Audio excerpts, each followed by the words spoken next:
Okay, my name is John Feffer, and I direct the Global Just Transition Program at the Institute for Policy Studies. And I also work with Project Save the World, which is a wonderful project based in Toronto with lots of people participating around the world, and which, like us, is very concerned about the question of climate crisis that we're facing, and also, in particular, this question of reparations on the climate issue. What does the global north owe to the global south?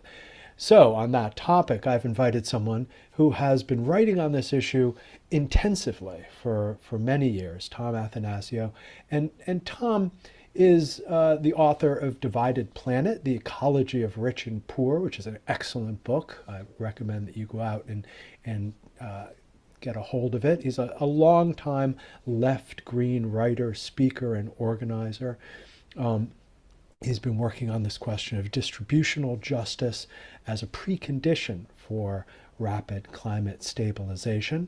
And he has been working as well with Climate Equity Reference Project and the Civil Society Equity Review. So welcome, Tom. Thank you for joining us for this conversation.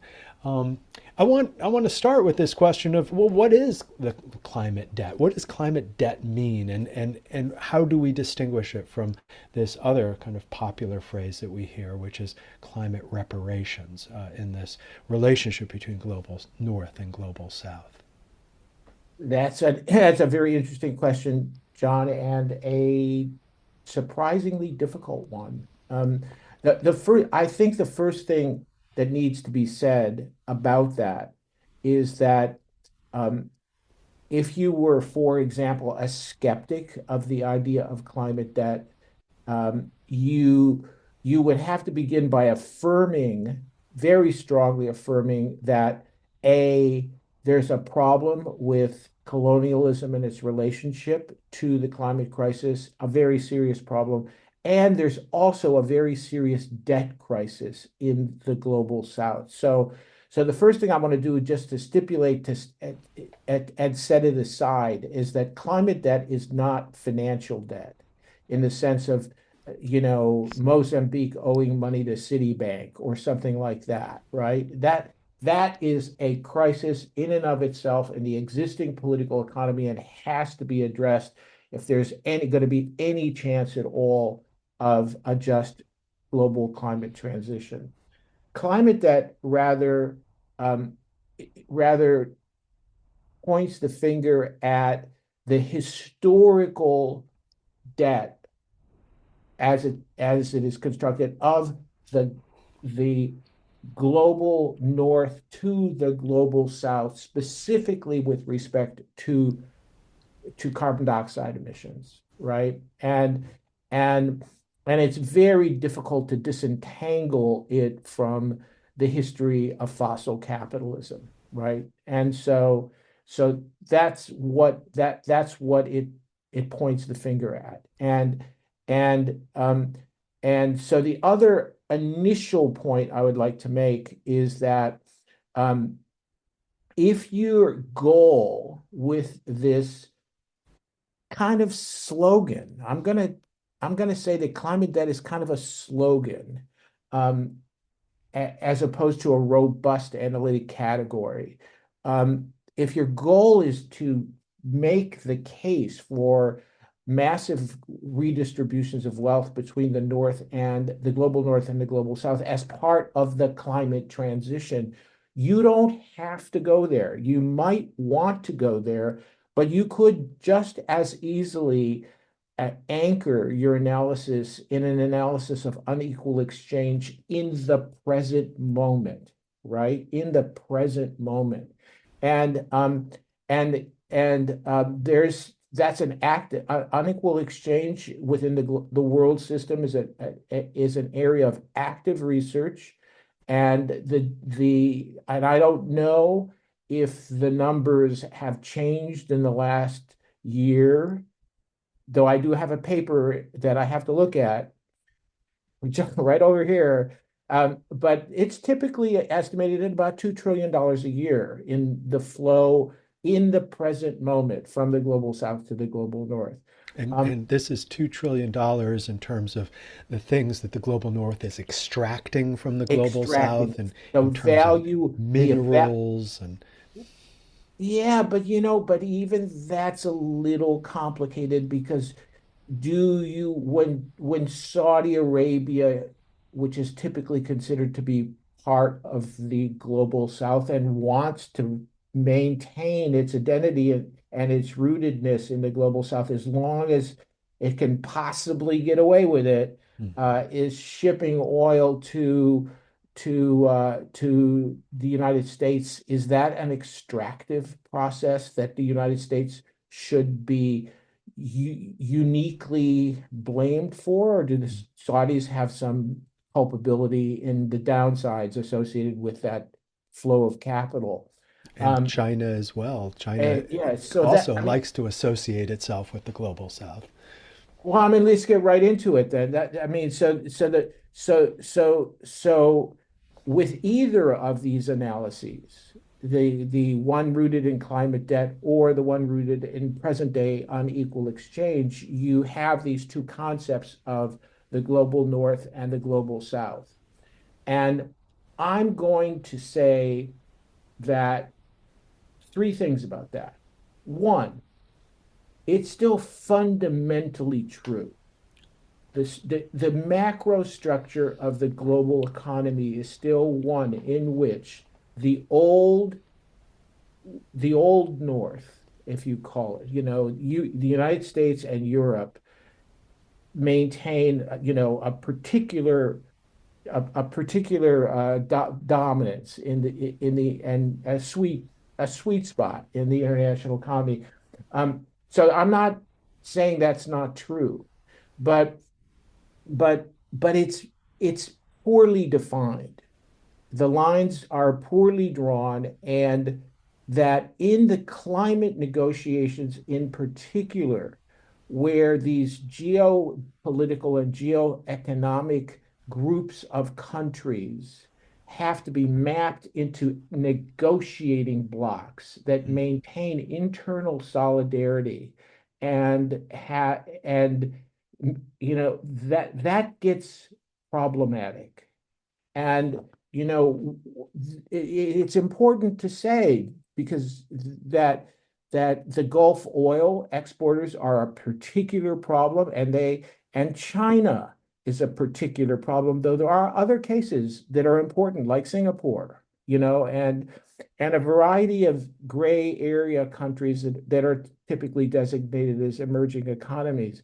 And and the question is whether the problematic cases have become significant enough that they problematize the overall picture of global north and global south. And that's a complicated question. But what I want to say and what I want to, the point I really want to underscore is that the concept of climate debt is almost always tightly bound to the idea that the global north owes that debt to the global south. And so we're talking about the flows. We're talking about a debt that's denominated in hundreds of billions of dollars, if not trillions of dollars a year. Um, who's on which side is important. Yeah, you know, yeah. you know, Especially since China's, at least one of the two top economies in the world, it doesn't seem to make a lot of sense to be, transferring money in the form of debt to a country that maintains the largest trade surplus in the world at the moment. right. And this points out a very important point in terms of international movement politics that has less impact at the level of nation states, but some impact and perhaps an increasing amount of impact, which is that the fair shares approach, which I'm very strongly associated with, um, which doesn't use these blocks at all, right? The fair shares approach says that individual countries have their their individual obligations to participate in the climate transition based on their individual economic structure, their class structure, their capacity, their responsibility, and that this is uh, this is this is a different way of approaching it, which doesn't include these baskets of countries, right? Mm, And it's dynamic, right? mhm, So as China's economy increases as a share of global GDP or as a share of some sort of equitably adjusted global GDP, its share of the obligation to act would increase, right? mhm, And that's problematic from the perspective of the international negotiations, where you have these negotiating blocks and a very strong pressure to maintain solidarity between the movement and the global South negotiators, yeah, right? and And so, this is the story of the Conference of Parties, the COP, yeah, and going into it, you have these blocks, negotiating over agreements, over the wording of things, and so my question is, how much has the fair shares approach, which seems like a very sensible approach to addressing countries' responsibilities in this exchange or this system, as well as the debt that is owed to especially heavily indebted countries or mhm, countries that have borne the brunt perhaps of mhm. climate change without being part of the production of the carbon dioxide that has produced climate change. How much has that fair shares approach made an impact in these conference of parties, in the COP discussions? And that's a really good question. I'm glad you asked it. Um, and the answer is very different within the movement and the formal negotiations. Though, within the movement, the fair shares approach has been mainstream and that people now talk about fair shares all the time, and people, at least in the climate left research community, are aware of the idea that there's an alternative to these lists of countries that define these static blocks, and that alternative has to do with fundamental social and economic indicators on a per country basis that are dynamic and change over time, that China is a problematic case. It has a hybrid economy, that it has still making political and historical claims to be its position in the global South, but in other ways, it really has to be treated as a global North country. Within the negotiations, less impact, though global South negotiators are very aware of the fair shares approach. And I will say that the president of COP30, Andreas Dolago, um, I mean, I knew Dolago a long time ago in from the perspective of research meetings and discussions, and he's fully aware. He fully understands the importance of the fair shares approach. Whether that had an impact on his negotiating stance and what he was able to do and what he wanted to do is a different question, because he also represents Brazil within the BRICS block, and these things, they take place on different levels. The question is also very much an important question from the perspective of the fossil fuel phase out roadmap, which is one of the principal takeaways from COP30. And that fossil fuel phase out roadmap needs to be very, very strongly overlaid with equity considerations. And in that context, we're convinced that that we're going to have some things to say about, let me just say, things to say about the roadmap, and to get a little bit, or to just signal some of the issues there, the from the fossil fuel phase out perspective, from an ethical and principle perspective, um, it's not clear how much traction the responsibility principle is going to have. I mean, to get back to climate debt and how relevant it is as an actual uh, conceptual, structural pointer into the situation. The equity principles that seem to be most salient and are capacity and dependency, as opposed to capacity and responsibility. Okay, And unpack so those for us. What?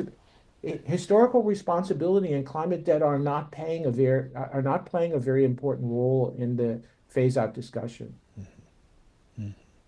So, Interesting. Okay, so my understanding, however, and let's just talk a little bit about the fossil fuel element here, and then I want to go back to some of these kind of foundational questions, such as how much, is the climate debt, and then where the money should come from, specifically, and what mechanisms are available to kind of be to be part of this transfer of wealth and financing. But before we hit those big questions, on the question of fossil fuels, it was my understanding that basically COP30 punted on this issue, in part because there was a heavy representation of oil and gas lobbyists. There is obviously strong pressure by countries that are still making a lot of money from their fossil fuel exports. I understood that there was some language, of course, around this, but that any kind of binding requirements on reducing dependency on fossil fuel was basically off the table in Brazil. But correct me if I'm wrong. well, no, you are correct. It was a very painful issue in Belém, but the takeaway was not catastrophic, primarily because the Colombians really stood up at the end and made this, as I'm sure you know, this very impassioned and very uh, uh, convincing case that they had that the phase out needed to be prominently featured in the so-called action agenda going forward. But there was a split within the Brazilian delegation on this, a split within the COP presidency, a split within the G77. The fundamental point here, which is the point to the single most important point to keep in mind from the perspective of the fossil fuel phase out and politics going forward, is that dependency and capacity really matter a tremendous amount, and that they have implications in terms of the fact that many countries which are highly dependent on fossil fuels from an extraction perspective, that they produce fossil fuels, or from a consumption perspective, need financial and technological support in order to transition away from and break that dependency. And so when a negotiating bloc like the Europeans want to have a roadmap discussion, a roadmap phase out discussion that doesn't include support, they're taking a very problematic perspective, right? And which is similar to the perspective that has been taken in the past on other issues with respect to net zero targets. The pressure from the global north is for all countries to take net zero targets, but they never want to talk about how they're going to provide the financial and technological support that makes it possible for poorer countries to meet those targets. And that's the key issue. All other issues are subsidiary to that, except, of course, for the actual dependency of today's species of capitalism, the one that we're trapped by, right? That dependency is really the key structural problem. So that's the main thing to say Mm-hmm. on that point. And so Yeah. there is going to be a big meeting in April that the Colombians are organizing together with the Dutch The movement people are already really involved with the planning of that meeting. The people in the fossil fuel non-proliferation treaty group in particular are really involved with the Colombians on that. The Brazilians are going to be involved. The presidency himself, Andreas, is going to be involved in some way. I don't know where that's going to go, but it's extremely important because I mean, take it from the climate street. People have been criticizing the COP process for years because of the fact that it hasn't focused on fossil fuels, right? And the reason it hasn't focused on fossil fuels is because there's so many lobbyists. But then what the movement people tend not to say is that there are also global South countries that will do anything to keep fossils off the agenda, and the Saudis in Absolutely. particular, Yeah, I right? mean, you look at the discussions in the BRICS. I mean, the Brazilians tried to get, climate change onto the agenda of the BRICS, but the Russians, the Iranians, the Saudis, they're not interested And in the that. United States, that's the axis of evil right there. Absolutely. Well, you bring up the question of this essential question, this essential issue of assistance. Okay, it's fine if you have this document talking about the necessity to shift away from fossil fuels. And the dependency on fossil fuels. But if countries like Europe and the United States is out of the picture for the time being, but let's say Europe, uh, subscribes to this notion without providing uh, funds for countries to make the transition away from fossil fuels, then the statements are largely just rhetorical. So that brings us to this question, once again, of money. Of How much money. money? And this is a question you have spent a lot of time thinking about. And you gave us one number, and that of course was the approximately $2 trillion in terms of unequal exchange between global north and global south. But that's only one kind of number in the play here in terms of figuring out, well, how much does and again, I don't want to say global south, global north owes to global south because we've already talked about how problematic those categories are. But how much do the folks who have been producing the carbon dioxide since the Industrial Revolution, how much are they responsible or should they be held responsible to transfer? And we had an earlier figure, of 100 billion a year as a kind of a target figure for countries to mobilize for climate financing. In other words, providing the money to countries that need assistance in making the transition away from fossil fuels. But 100 billion a year, it took years before countries could even meet that as an annual goal, and as an annual goal it was pretty insufficient. So what should we be talking about? What numbers should we be talking about here? Now you're getting into the real, you're getting into the real question. So the first thing I want to say about these numbers that we're about to talk about is that and this is true of the $100 billion that was agreed in Copenhagen so long ago. That's from all sources, quote, from all sources. So it includes both private and public money.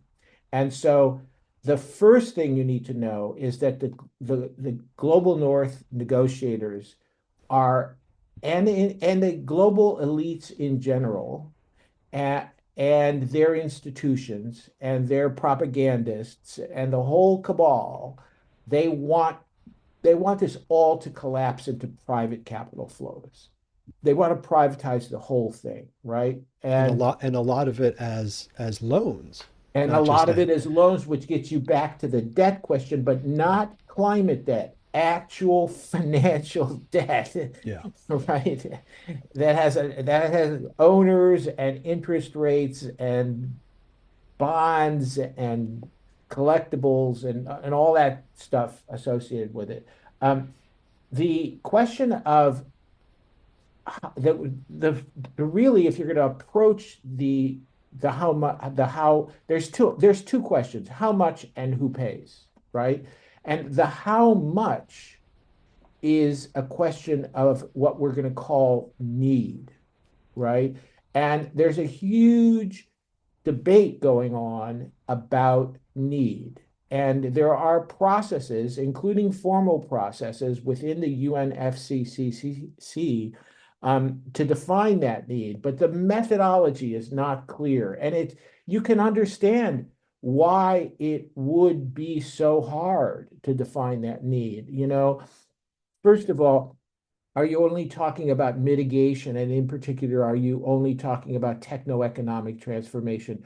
Or are you also talking about the finance that's necessary for adaptation? Or are you also talking about the finance that's necessary for loss and damage?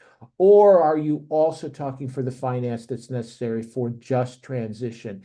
And if you're going to talk about the finance necessary for just transition, how expansively are you going to define that? And how do you distinguish just transition needs from economic diversification needs for countries that are fossil fuel producers who, who who just need to build themselves other economies that are more substantively, if not completely, delinked from the international economy, particularly since they were plugged into the circuits of capital only through these fossil flows, blah, blah, blah. It's an incredibly difficult question, right?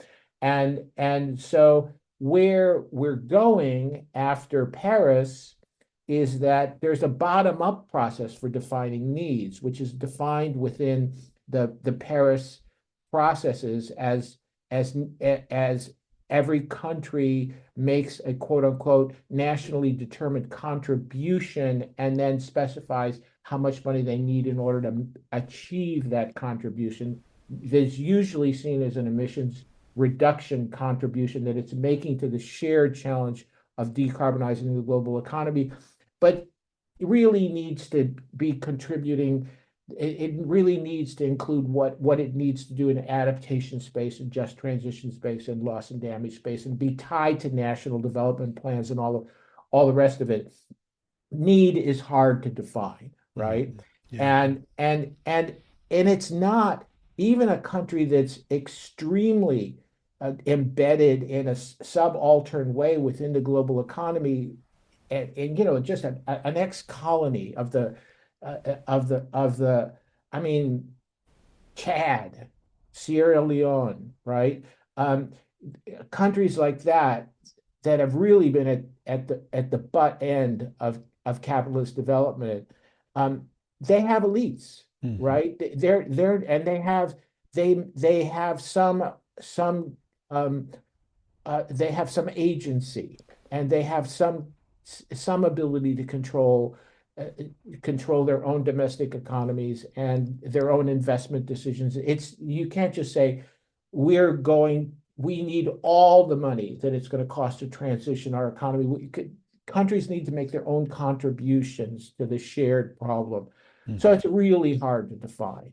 So where the conversation is going right now is, first of all, despair, because not this last COP, but the COP before, the one that was in Baku in Azerbaijan, was a catastrophe. Yeah. And the global north is taking the position that the finance issue is closed, right? It was settled in Baku. There ain't gonna be much. There's supposed to be a roadmap to nail it down, but it's blood out of a stone, getting blood out of a stone. And and then what's happening in the movement, at least some places in the movement, is that there's more and more attention being given to we have the money.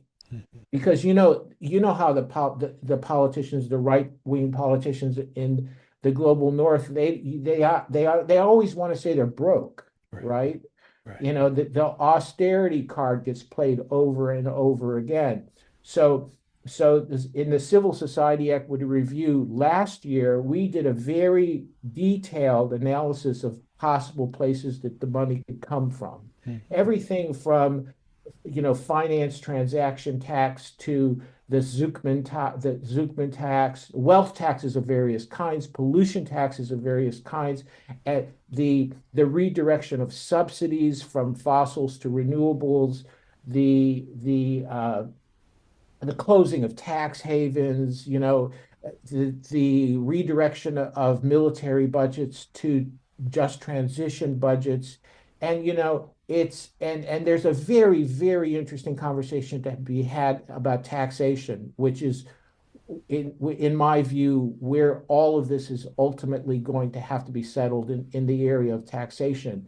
But we're talking trillions of dollars a year in public finance, Mhm. right? Mhm. Or semi-public, at least not non-debt producing finance, grant or grant equivalent finance.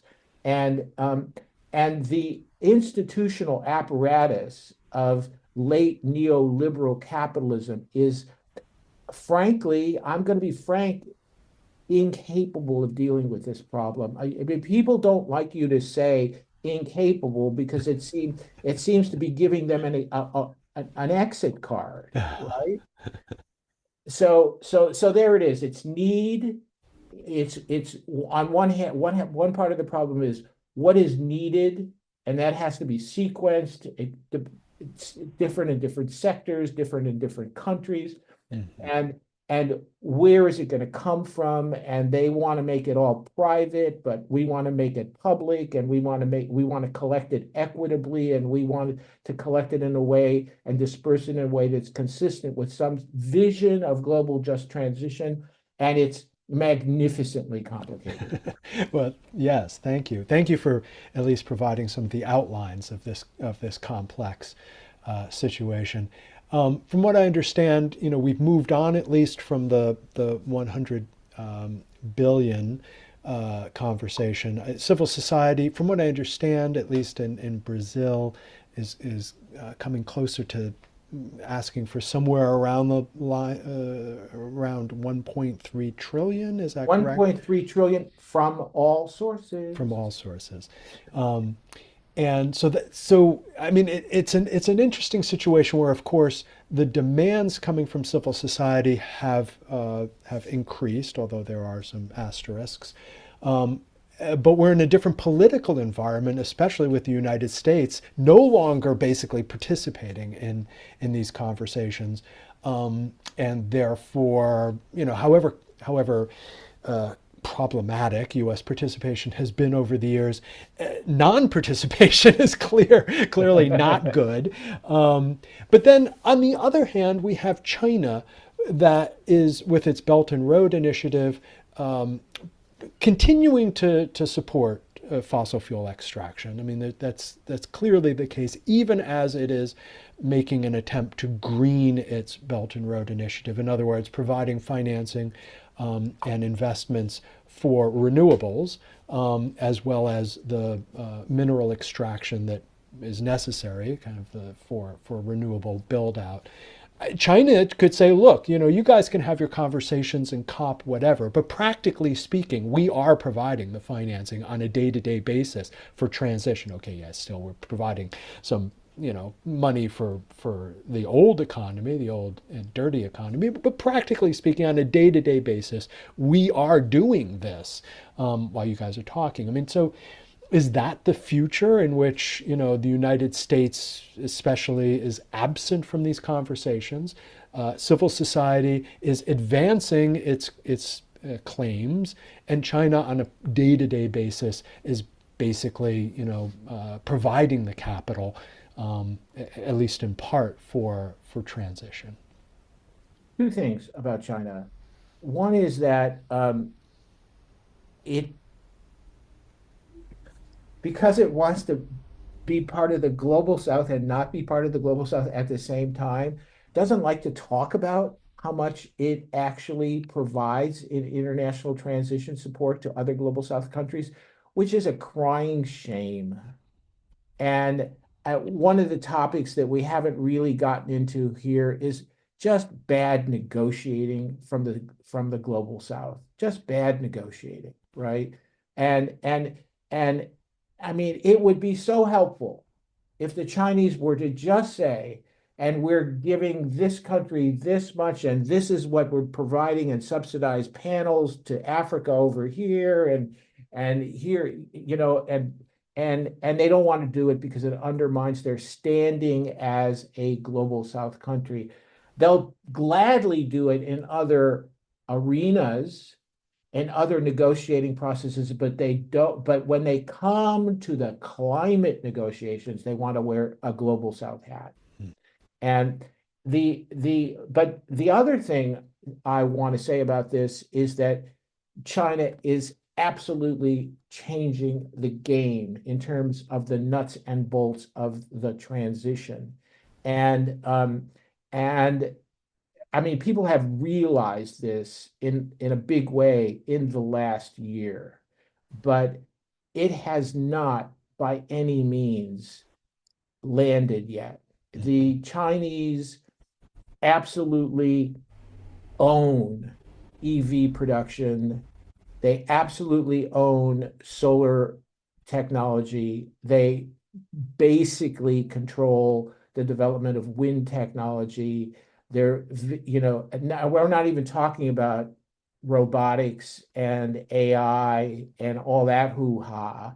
We're not even talking about rare earths.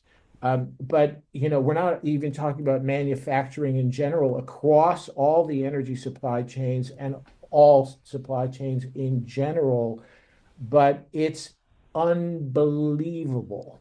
And and it's gotten to the point where venture capitalists are starting to consider that many of the renewable technologies outside of China are quote unquote uninvestable because the any money you put into those companies is simply going to be lost, particularly because the the right wing ideology of the day is such an idiot ideology that doesn't include any serious industrial policy of any kind, and it's almost suicidal from a capitalist perspective, Mhm. right? Mhm.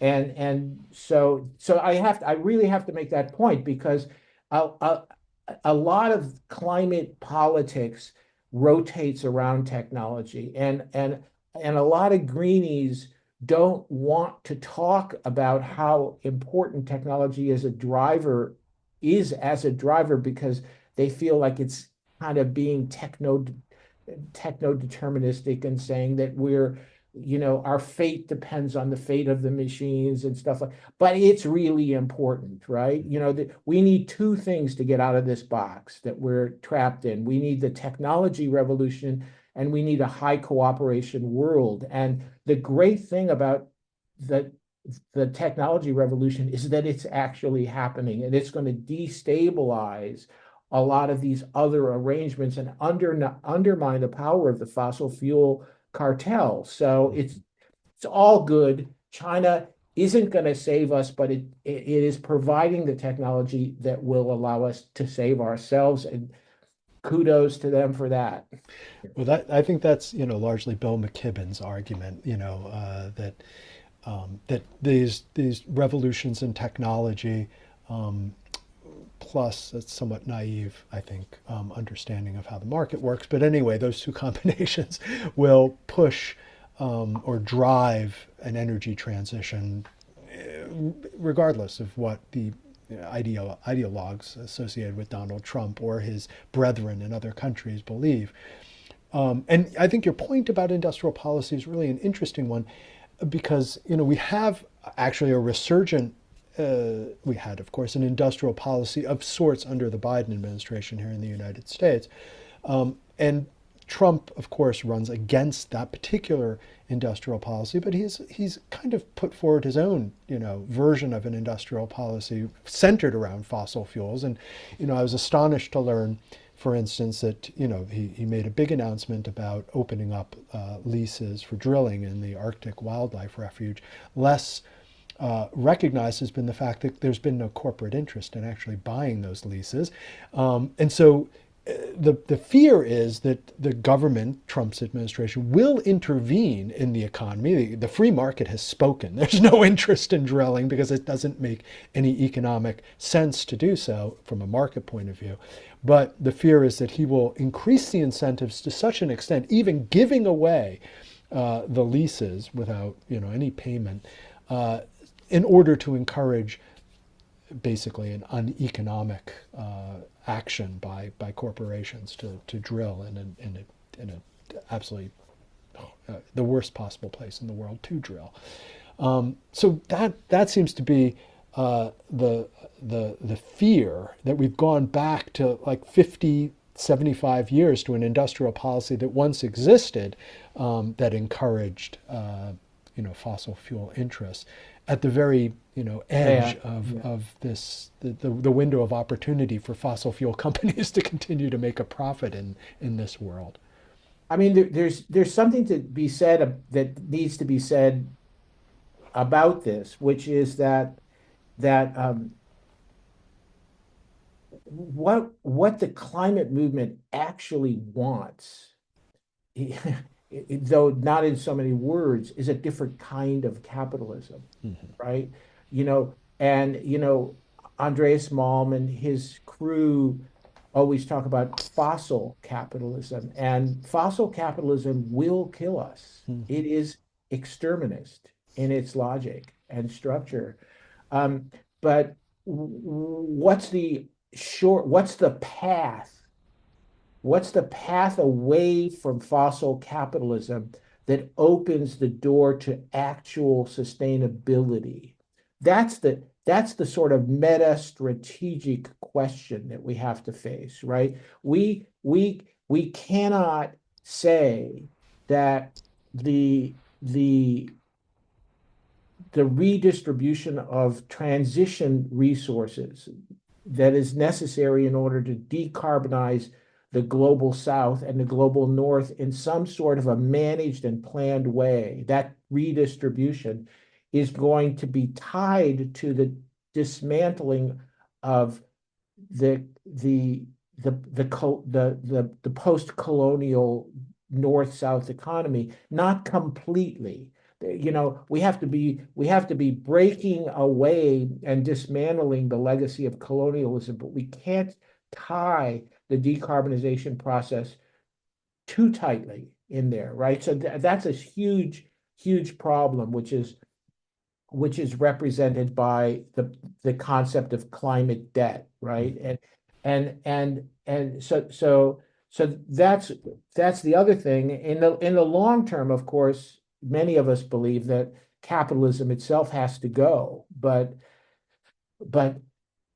not in the next 10 years, right? I mean, not if we want to hold the Paris temperature targets. And so the question of structural reform is on the table, in a way that has never been true before, not ever, and and the question of what justice and trust building and cooperation building means in this year and this decade and before 2050 and before 2070 and all of these dates that are so important from a decarbonization perspective. What equity means right now and what equity has to mean right now, and where the money is going to come from to support the decarbonization of not just the global south, but also many of the sectors in the global north. And so that allows us to circle around and get to the main problem with the model of the world that sees it in terms of these two blocks, the global north and the global south, which is that class gets lost in that in that if in that model if you take it too literally. And that's why, to really sort out all this hoo-ha, you have to talk about the inequality crisis simultaneously with talking about the climate crisis. And I want to give you to just show you what we're dealing with in terms of the inequality crisis, I want to give you what is my favorite statistic, my number one statistic. And I've got it written down right here, so I get it right. Okay, because since 2015, okay, the world's richest 1%, most of them live in the global north, but not all of them, right? Has gained at least 33.9 trillion in wealth since 2015, right? Enough to end global poverty at least 22 times, Mhm. right? Billionaires, roughly 3,000 people, have gained 6.5 trillion in real terms since 2015, since the the Paris Agreement, since Yeah. the Paris Agreement, right? Um, you know, there you have it, Yeah, right? absolutely. I So, mean, so, so this we're is, talking. So if we're talking about $1.3 trillion, which was the number that was bandied about at the end of COP 29, um, and if we're saying, okay, and it's got to be all public finance, we're not going to have any of this private finance crap because it's all just going to be loading more debt on the global south. And it's bullshit anyways, because we need the public finance, and then the private finance, the capitalists will pile on afterwards when they're convinced that they're going to be able to make a buck. Um, 1.3 billion, whew, yeah, 1.3 trillion. Yes, it's 1.3 trillion, it's a just, drop in the bucket well, compared it's to not a drop in the bucket, but it's a cup out of the punch bowl. Yeah, Okay. yeah, absolutely. Well, I mean, it's a really important statistic, and it's important to recognize that in many cases, industrial policies are designed to reinforce that inequality. If they're not done from a principle of fair share, and this is, we had a meeting in Indonesia where our Indonesian companions, our compatriots, were talking about the industrial policy of the Indonesian government. And of course, there may not be a huge number of billionaires in Indonesia, but there certainly are a number of people doing very well by the industrial policy related to nickel production and processing within the country. And they wanted to reverse that. They wanted to look at industrial politics, in other words, a kind of more participatory form of industrial policy in which you had all the stakeholders involved making the decisions and also benefiting from the decisions that are made, and that I think that is a way forward that can, if not reverse, then at least temper in the short term the extraordinary inequality that has been, as you point out, that has been developing over the last 10 years. I mean, we had inequality before. It's not like before 2015 there weren't billionaires, but the Right. concentration of wealth has really accelerated in a way that I think has, to a certain extent, the scales have fallen from the eyes of a lot of people about neoliberalism as a functioning economic model, precisely because of this concentration of wealth, Mhm. which leads us to this Mhm. final section of what next. How do we move forward in a world in which, politically speaking, we're kind of we've hit a roadblock in the COPs especially, but around the negotiations between these two blocks of global north and global south. Not a lot of movement forward. A little bit of money for loss and damage, maybe. A little bit of more private money, maybe, for transition. China providing money that it's not talking about because it doesn't want to be associated with the global south for political reasons. So The global that north. right, with the global north. So we have this kind of static political situation. The economic situation, not static at all. Not Continued, static at all. concentration of wealth. So we're heading towards another COP, of course, every year. Next year, it's going to be in Turkey with the cooperation of Australia and Pacific Islands.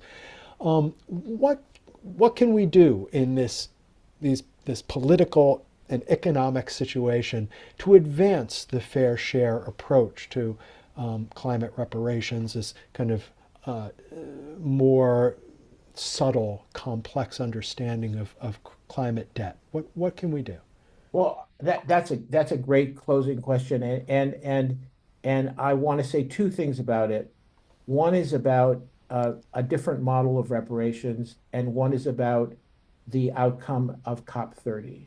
And on the question of the different model of reparations, which I'm contrasting with the climate debt model, I wonder if you've read Olufemi Taiwo's book, Hmm. Reconsidering Reparations. Yeah, yeah. It's an excellent book, and I'm sure I'm not going to do it justice, but one of the key points that Taiwo makes is that is that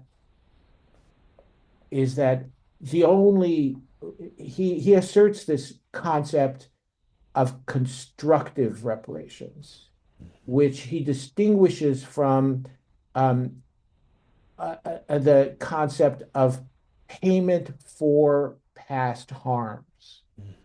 I mean, and the difference is that constructive reparations are reparations that actually deliver today and in the future a world in which people are able, in which all people have the opportunity to manifest their full capacities as human beings, individually and collectively. And and and that is to say that global just transition is the only true global reparation.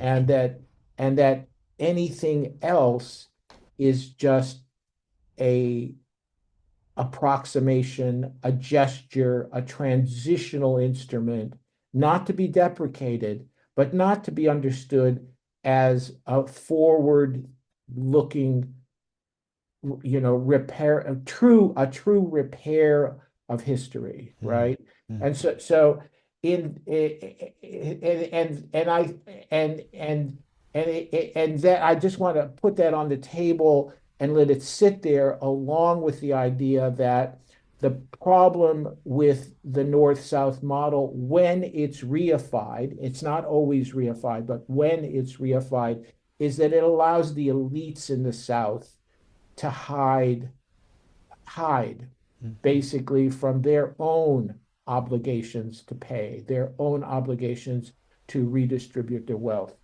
Um, the other thing I want to say is that there was a win at COP30, which is the BAM, as the movement people call it, the Baleem Action Mechanism.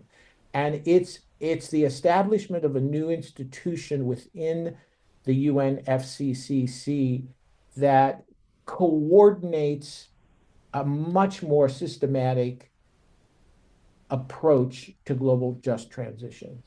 And I'm not going to get into the details of how the BAM would work. We haven't actually built the institutions yet. We've only decided to create the institutions. And that I don't want to make the mistake of over emphasizing the importance of this paper win, because it is a win. It's a paper win, just like the Fund for Loss and Damage was a paper win. Um, but they should not be deprecated because they're only paper wins. All we need to make them real is political will, political cooperation, and money, Hmm. right? And Yeah. so this takes us back to the problem, which is always the problem, which is the problem of public climate finance, and the problem of fair shares, the problem of progressive international taxation. And it's not a battle that we can win if we only talk about taxing the elites in the global north, nor is it, and this is very important, nor is it a battle that we will benefit by fighting. if we only, we're not going to get progressive global taxation at the scale we need in order to support a global fossil fuel phase out and just transition. We're not going to get that in the next year, right? But we need to get the vision and we need to get the strategy onto the table and mainstream it. And we need it to make sense Yeah. in the context of American politics in particular. We're both in the United States, so I think I can get away with saying that America is an important country in all this. There are 47 million people in the United States that are food insecure on a chronic basis. Mm. They don't know where their next meal is coming from, right? You cannot put out a vision of global transformation that has the global north, including those people Yeah, as payers, and the absolutely. global Yeah. south, including the rich bastards in India as receivers of finance, right? That's Yeah, not the yeah. vision. That's not the vision we want to put out there. The original conception was, that the global north existed in pockets in the southern hemisphere, in the elites you were talking about, and that the global south, of course, exists in the northern hemisphere as well, in the 47 million Well, that's true, but people. it's not true in the climate negotiations, where Exactly. you That's have an these interesting point. reified negotiating blocks and people, mm, Yeah, they, it's frustrating. Yeah, we're absolutely. Well, trapped by the reifications. yeah, I mean the tax conversations taking place, within the UN. There was a lot of momentum until the election of Trump. They really thought that, they would have a Democratic administration where we we could push for a little bit more flexibility on the U.S. side. Maybe that would push the conversation forward in the UN. Obviously, that's not going to happen over the next 3 years, but at least during this period of time, people are refining this idea of global taxation. Um, your point about constructive reparations, I think, also is a really important one, and it reminds me, in the land back movement, sometimes folks get land back as part of reparations. It's land that has been overgrazed, or there's, enormous pollution, or there's taxes that have to be paid on it. And the tribes are like, well, thank you for that. This is like an empty gesture. Technically speaking, the reparation has taken place. The land has been given back, but it's been ruined, and it's going to cost the tribe enormous sums of money. That's not constructive reparations, compared to, for instance, the recent return of land in the Klamath River, Lower Klamath River, to the Yurok tribe. Enormous piece of land, and it includes a redwood forest and a salmon hatchery. And so this is what folks have been calling for generations. And so that is constructive reparations, because it gives the folks in that tribe not worthless land, and not even just average land, but actually really, really important land that is connected to their traditions, to their history, and so forth. And so it enables them to really, as you put it, to live life as they have wanted to live for many generations. Gives them the possibility. There's no guarantee. I mean, anything can happen, but at least it gives that possibility. And I think, that's, I think, a critical way of thinking about climate reparations as well. It shouldn't be just an empty, well, here's some money. We don't really care what kind of money it is. We don't care if it adds to your debt. We don't really, but it's reparations. No, it has to be, really constructive reparations. And so figuring out how to advance that conversation in, at the next COP, for instance, or in other conversations that take place in, international financial institutions and the like. I mean, that seems to be a critical challenge for us. Okie dokie. Any final thoughts in terms of your own work and what No, you're? no, I think you've done a very good job of structuring this conversation. I feel like I pretty much made all my points except for one, which is maybe a good closing point, which is that there's a lot of despair these days, and the the Trump administration has really overcome all the easy dreams that we had in the past. But but but I would like to end this conversation by saying that I believe the left is going to rebound from here. And I believe that the left of the future is going to be more coherent and strategic and visionary than the left of the past. And and I and that we have got to be internationalists. We just have to be internationalists in our perspective. And we have to be extremely attentive to class stratification in our perspective. And we have to get over the idea that it's one or the other, right? We we need fair shares within the United States just as much as we need fair shares on the planet. Mhm. And we need fair shares for that matter within China, Mhm. right? Absolutely. And within India, we Yeah, desperately need fair shares within India, right? absolutely. And the and the the idea of progressive wealth taxes that are tied, global progressive wealth taxes, or a nationally harmonized system of taxes that is tied to a visionary and detailed and strategically astute transition strategy that takes account of the absolute imperative of phasing out fossil energy as soon as possible. Um, this gives us a place to stand, Yeah. and we have to be forward looking. We have to keep an eye on the past, but we really need to look to the future. Yeah. Yeah, absolutely. Couldn't agree with you more. And and I too remain optimistic. Timothy Garton Ash titled his book on the Eastern European dissident movements during the hardest periods of the 50s and 60s. He called it The Uses of Adversity, borrowing a quote from Shakespeare, because those movements used the adversity that they were in to sharpen their analysis, to build movements like the Solidarity movement in Poland.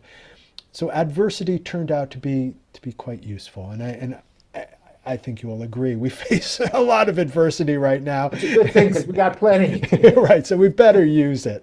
That is at the moment a renewable resource, unfortunately, that we should be using.